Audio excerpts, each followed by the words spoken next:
there. This is Joanne Newman, FlyGirl School. And I've been writing this blog.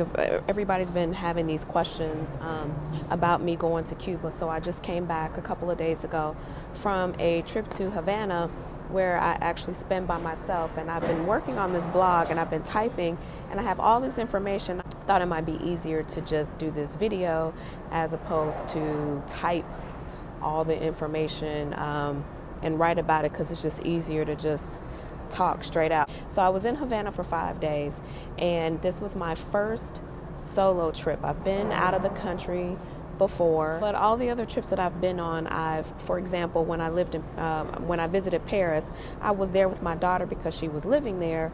But then days I would go out and venture on my own, but nothing really planned. So I've never really planned a vacation, and I realized that I didn't really plan this one as well as I possibly could have. So since I didn't plan so well, I ended up staying in Havana the whole 5 days. I didn't venture out. So I do suggest that if you get a chance, the opportunity to go to Cuba, you also plan to either go to Trinidad and Vanales or both if you can. The benefit for me is that being a flight attendant, I can just get up and fly there anytime. So I decided that I would just go back and visit Cuba, and now that I have a better understanding of how things work, then I can plan better to visit some of the other cities. But so a lot of people ask me about the visas. So once you buy your plane ticket, whomever you buy it with, so United, Delta, American, JetBlue, Southwest, they all fly to Cuba. And so you can get your visa at the gate, whichever last flight you fly into Cuba. So for example, if you fly into Cuba on United, you'll fly out of Newark. If you fly on American, you'll fly out of Miami. I think JetBlue is out of Miami. Once you go to that final last leg directly into Cuba, you will get your visa there. Everything that you always fill out or complete when you purchase your flights or anything that you're doing, you're going to be asked the purpose of your visit to Cuba. And for the United States, they have 12 reasons.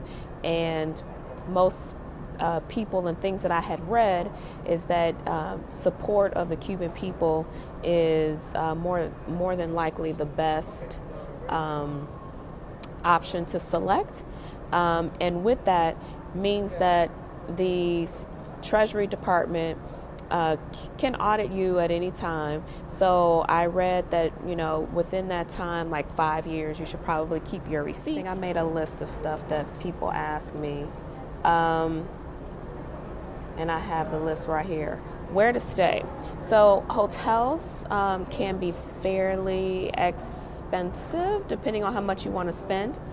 Again, supporting the Cuban people, staying in a hotel is not supporting them. So it has been recommended that you rent an Airbnb. And I did some research on various areas. Depends on what you're used to. So understand that in Cuba, a lot of their buildings look old and dilapidated in their neighborhoods. So while something may look old and dilapidated on the outside, and not everything, but once you go into the inside of it, it's absolutely beautiful. Or some of the neighborhoods may look what we might consider sketchy, but they're totally fine.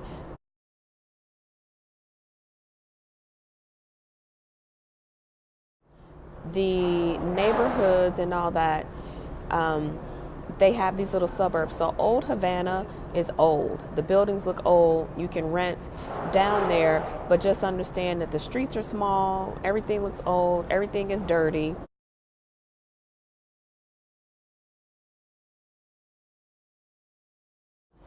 But it can be safe. Their crime, they do have a low crime rate. The government controls their arms and weapons that come into the country, and so regular citizens don't have access to guns and those types of weapons. It might look a little shady and sketchy, but you're completely fine. I stayed in a neighborhood called Vedado. It's just outside of Old Havana, probably about a mile and a half.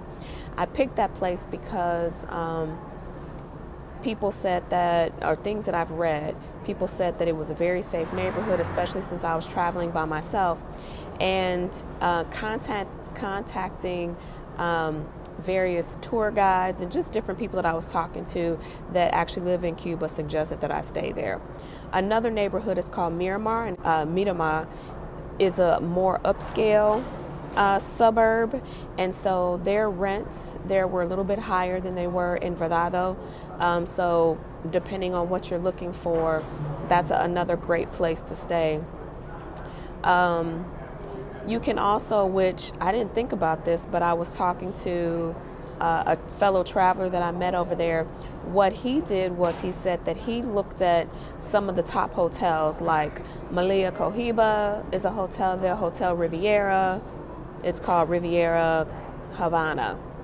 And there's a few other hotels in that area. He said that he looked at where some of the more expensive hotels were, and then he found Airbnbs that were near the hotels. So that's something that you could definitely do as well. I think I was like, oh, I didn't even think about that. It was a great suggestion. Okay, so with the Airbnbs, most of them, which I found, they will give you a local phone. Not all, but I thought it was helpful. Where I stayed in a couple other places that I was looking at, they give you a local phone where you can contact them. They also will provide taxis service to and from the airport. And then also anywhere I wanted to go, if I needed to go somewhere or do something, they found me a taxi driver. Taxis out there are very inexpensive. For example, to and from the airport, for one person, for me going from the airport to Vedado, they charge me $25. 25 CUC, that's their currency. And CUC is their currency for tourism. They also have another currency called CUP, and CUP is the money that they get from government from working. So if they work a job, they get paid in CUP. CUPs have people on their currency, while CUCs, which we use as tourists, have monuments. So it's really important that you pay attention that if you pay for something, you get your change in CUCs and not CUP. So CUC is the currency that you have to follow. So going back to the taxis, they so to and from the airports are 25 CUC. I was told that if it's more than one person in a car, they might charge a little bit more, and depending on how far you have to go. But on average, it's like 20 to 30 CUC to get from the airport. And they'll help you find they'll get that transportation for you. And I think that's key, because you don't want to get taken by the taxi drivers. Now, note that even if you don't, taxi drivers, everything is negotiable. So they'll give you a flat rate. You might want to get an idea of how far you have to go, if it's 5 miles or whatever, to and from the airport and the place where you're staying. Anything and everything in Cuba is negotiable. All right, so that's the taxis. Oh, so with that, I went to the beach, for example, one day, and my Airbnb host found me a taxi driver. I went to Mar Azul beach, which I had read that Santa Maria was like one of the best beaches to visit, but then I also read that that's a tourist beach because everybody goes there. So my driver said, no, you don't want to go to Santa Maria, you want to go to Mar Azul. So he got me a driver to go to Mar Azul. They charged me 20 CUC, and we stayed for 3 hours. And so I think that's a great price. I also one day got a taxi driver on a motorbike, and I'm posting pictures, and I'll include pictures and all that, but I also got a taxi driver on a motorbike who actually drove me around for about 3 hours, and I gave him 20 CUC as well. Initially, he said 1 hour, and then we started driving around, and he started taking me to more places, and it ended up being 3 hours, and I paid him 20 CUC to drive me around and take me to different places, like the Plaza de Revolucion. We went to Plaza La Cathedral, a few other places down in Old Havana. He took me a lot of places. So just remember that you're a taxi driver, everything is negotiable. It's really nice if you walk up to them and you say, hey, I'm going to this location and I'll pay you 7 CUC or 10 CUC, and they'll take it. If they try to tell you, $20, then just tell them no, walk away and go to somebody else. Couple places to visit. Oh, so I guess I should go back to understand. So the Airbnb. Airbnb was very easy to find. When I first did an initial look on Havana, I had to first decide what area I wanted to stay, and there were a lot of options. So the Cuban people rent out their apartments, and Airbnb has a very good program with them, and it's very easy, and it's a great thing. And almost everybody I met stayed at an Airbnb. All right, so you can find on pretty much any information out there some of the top places to go, which is Malecon. Malecon is a street that borders the ocean, but in this part of Havana where the ocean is, the ocean waters in the evening, the tide is very strong, and so the water comes in. So they have a wall up, and you can watch the sunset on the city there. It's a great place to just kind of walk and hang out. Some of the top hotels are right off Malecon, like Malia Cohiba Hotel is right off Malecon. Of course, you've seen pictures of Plaza de Revolucion, and anything that's in Old Havana, you can do there's tons of information about places to visit out there. Florita is a famous restaurant where Ernest Hemingway frequented, and so a lot of their decor and even their cocktails are where you get their mojitos. If you go to Cuba, you got to get a mojito. But Florita is in Old Havana. There's a bunch of places that's just basic that you can go to. So I'm trying to give you stuff that's not easily researched. The other place to visit that I didn't really read about, but everybody told me that it was a known spot to go, and then I really enjoyed it, was Fábrica de Arte Cubano. So it's art factory of Cuba, and the art factory was amazing. It's a nightclub, so it's a big warehouse, and it's a nightclub, and they have all these rooms, and they feature all of this really cool Cuban art. I mean, the place was amazing. It had young, old, locals, tourists. I mean, anybody and everybody was there. They open up probably around 8 o'clock. They don't close until 3. They had a room where they had Latin music videos playing on the screen.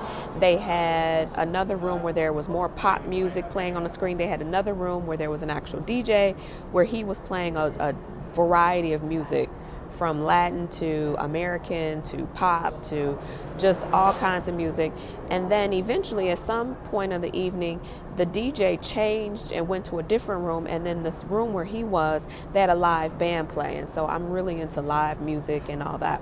So if you can go there, it's Fábrica de Arte Cubano. That place is, I think it's really awesome. I really had a good time there. It's 10 CUC to get in. It is located in the Vadado. So I walked there about 10 o'clock at night. I walked, maybe it was around 9:30. I walked there, but then I took a taxi back because I left at like 1:30. So I took a taxi back, and the taxi one taxi wanted to charge me 10, and I was like, no way, because I could walk. And so I walked up to another taxi driver and said, I'll pay you 5. And he told me no problem, and because it's fairly close to where I was staying. The other thing that I recommend is that you peruse some of the experiences that are on Airbnb Experience. So one that I purchased was a rum and cigar tasting pairing.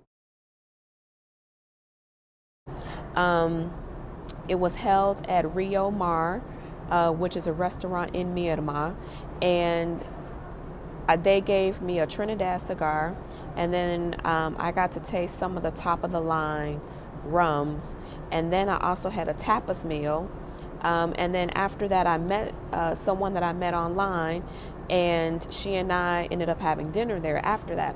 The food was excellent at Rio Mar, but I would have never known the differences of their rums in Cuba, because the rums that I tasted were the more expensive rums. They have the same company rums, but lower versions of them in the stores. And then the higher end versions of them are not in the local markets, but some of the hotels and that sort of thing, and they're a little more expensive, like $40 and $50 a bottle. Those were the rums that I had an opportunity to taste, which was really, really nice. I got that off of Airbnb Experience.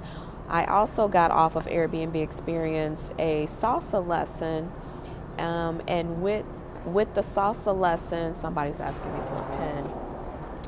With the salsa lessons, they take you to a club. So I went to this woman's house, and her apartment was really cute and also kind of sketch. If you just go to it, I'm grabbing her pen, so just give me a second. But if you just look at her house in the neighborhood, you would have been scared to go. But you learn that that's how everybody's house looked. So you go to her house, and she actually has a dance studio in her apartment, which was really cool. And she gives you about an hour or so of salsa lessons, and then she takes you to one of the known salsa clubs in the city, which is called 1830. And you go to the club and you go salsa dancing. And that was pretty cool because she introduced it, so if you've ever been salsa dancing before, you'll know that most dancers don't like to dance with somebody that don't know how to dance. And so all the locals know that she teaches, and so they, kind of come over and take you out and dance. And so that was really cool. I had a really fun time at 1830. Those were the two things that I got off of Airbnb Experience. However, one of the girl that I met online, she did a walking tour with photography that she got off of Airbnb Experience, and she said it was one of the best experiences that she had there, because she got to walk the streets, take some really good photos, and she said the photographer, the host of that, really knew the streets of Havana and gave them some really good tips on how to take photos of just average people walking down the street. So that was fun. Then the internet. So this is something that I knew that internet was sketchy there, and I knew they didn't really have big access to internet, but everybody tell you, or what I've read and things that I've said, people will tell you, you just have to get an internet card and then you have access to Wi-Fi. It's not that simple. Getting an internet card, so they have parks, hotels, and a few other parks, hotels, and maybe some little stores like electronic stores where you can buy the Wi-Fi card. In the park, which is where I bought mine, in the neighborhood where I was staying. In the park, I got to the park and I was trying to figure out first I didn't know I had to get an actual Wi-Fi card. I thought I could connect to Wi-Fi at the park. But anyway, then I learned you had to get a Wi-Fi card. When you get to the park and you're standing there and you're wondering, where do I get a Wi-Fi card from? And no one tells you this, but the guys that sell the Wi-Fi cards look like I don't know, what we might look like considered drug dealers in the United States. They're just these guys that are hanging out at the park, and you can kind of see because they're not really on Wi-Fi. When you go to a Wi-Fi park, everybody is like looking down at their phones and on their Wi-Fi. You see people parked in their cars along the side, but these guys that actually sell the cars, they're just hanging out, talking, chilling. So you walk up to the guys and you tell them that you want to buy, comprar tarjeta, Wi-Fi. You want to buy a Wi-Fi card, and they charge me 2 CUC for 1 hour. If you go to the hotels charge about 5 CUC per hour. So, and I think at some of the electronic stores, they might charge like 3 or 4 CUC. So the park is a good way to go. You can always just ask somebody like, Cuando, where is the muchacho that compras the cards? And, basic Spanish. Make sure if you don't know Spanish very well, if you know the basic stuff, you can get around. But if you don't know it, download one of those translating apps and make sure that you can access the translating app offline. It's very helpful. The other thing is, which was very helpful, maps.me, which is an app, and you can download that and then access it offline. Maps.me was so helpful because their streets, of course, we don't know the names of their streets, but their numbers. Some of their streets go by numbers. In Vedado, they go by numbers. So the main street is 23rd Street, and I lived off of 23rd, but on 10.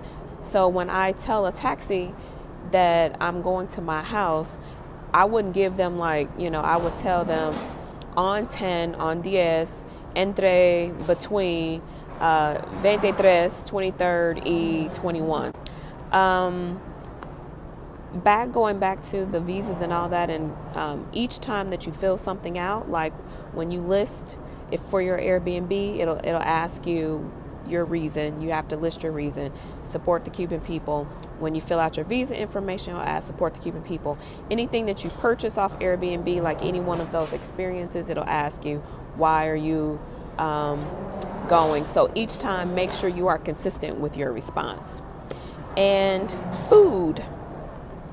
So in the States, when we go to a Cuban restaurant, they're always, they serve like pork chops or steaks or chicken with rice and beans and plantains. Well, I didn't really find any of that on the streets of Cuba. And they love their Italian food. All right, thank you. They love their Italian food. So a lot of places had pizza, spaghetti, and of course their ham sandwiches, the Cubano, we refer to it as the Cubano. They just call it a sandwich there, jamon.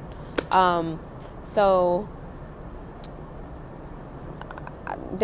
one place that I can recommend is the place that I went to cigar tasting, which is Rio Mar. I had what they call a chef salad, but it had swordfish and grilled vegetables. It was really, really good, and it was very reasonably priced. In my neighborhood, what I want to tell you is that don't be afraid when you're walking down the street. You might see a row of houses and then a little opening that says cafeteria. And in their cafeteria, they might have hamburgers and sandwiches or pizza or whatever. Those little places, the food is really good and it's really, really cheap. Here's an example. So in my neighborhood, there's a restaurant called Wapa, and it's WAPA. They are a little more established restaurant, so they have nice little decor and all that. They are found on Instagram and Facebook. I did confirm that. So Wapa, they're known for their pancakes, waffles, and crepes and breakfast foods. So I went there and I had breakfast. I got a spinach and mushroom omelet, and it came with toast. And I got coffee that day, and I'm trying to think that I have something else. But I remember paying, I can't remember if it had a little salad or something on the side, but I paid 5 CUC for the omelet and the coffee. Now, a little local place that I asked one of my neighbors, I asked my neighbors what's like one of the best places to go to for breakfast. She recommended this place called Moreno Sanchez. That place is not on Facebook, but I'll tell you it's on 23rd Street between 8th Street and 6th Street. But it's on 23rd. Moreno Sanchez, I got 2 eggs with a salad because I didn't want meat. You can get it with meat. But I got 2 eggs, a salad, a bowl of fruit, and coffee, and I paid $3 CUC. So that's kind of the difference between like an established full-on restaurant or one of these like little local. So the food that I had in Moreno Sanchez, I ended up going there twice after she told me about it. It was great. I went to Wapa twice because I wanted to try their waffle.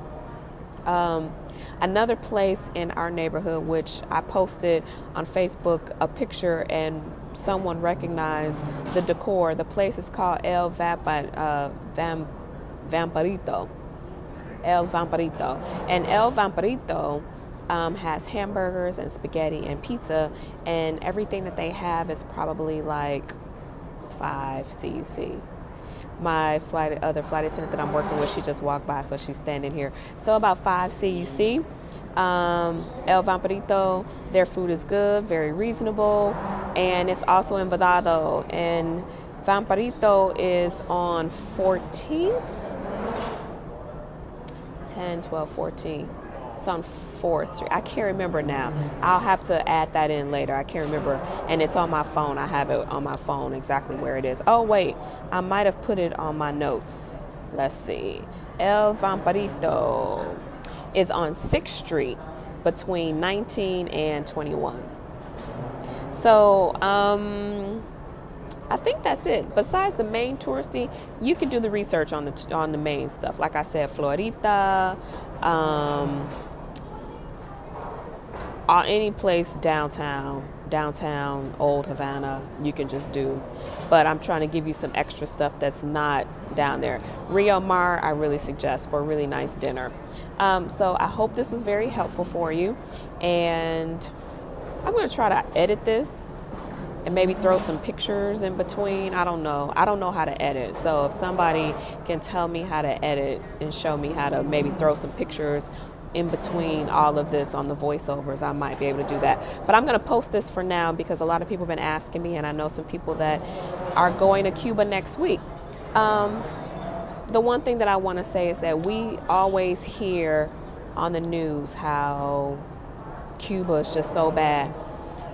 I've done a lot of research from people who have actually traveled to Cuba, and it is very safe. I'm not saying that you don't watch your back. I'm not saying that you stay aware of where you're going and what you're doing, but for the most part, it's very safe. And I can also say for us Black Americans, they open up their hospitality to us. It was kind of nice walking down the street. They thought I was Cuban for the most part, and then I started talking and they realized I'm not Cuban. But they welcome Americans in general, but I can say that I feel that I had a good, really positive experience because I'm Black. But I met some people this week that were not Black and had just a greater time. So, but that's just my own personal opinion.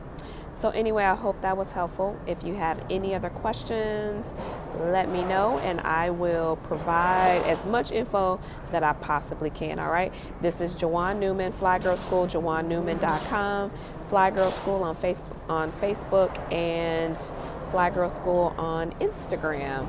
All right, take care. See you soon.